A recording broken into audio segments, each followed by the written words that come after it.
Hello, আসসালামু আলাইকুম সবাইকে। আজকে রকমারি থেকে একটা পার্সেল আসছে। এটা শিউলি ফুলের ভাত বই এবং সাথে আরেকটি বই ছিল ক্রাফটস্টার। শিউলি ফুলের ভাত মনোয়ারুল ইসলামের একটি থ্রিলার বই মেবি, সেজন্যে ওনার ফার্স্ট বই নিলাম এটা আমি। এর আগে ওনার কোনো বই পড়া হয় নাই, তো রিভিউ দেখলাম অনেক ভালো বই, যার জন্যেই অর্ডার করা।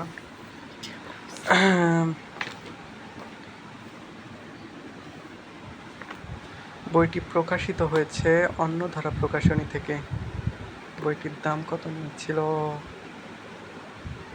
ভুলে গেছি, ভয়েস ওভার দেওয়ার সময় ভুলে গেছি আর কি।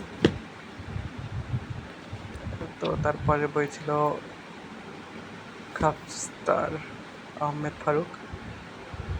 এই বইটা এখন আমার পড়ে দেখা হয়নি, তবে পুরস্কার লোভে বইটা অর্ডার করেছিলাম। এটা একটা স্ক্যাম ছিল, বুঝতে পারি নাই। আগে জানলে এইটুকু বই আমি 300 টাকায় জীবনেও নিতাম না।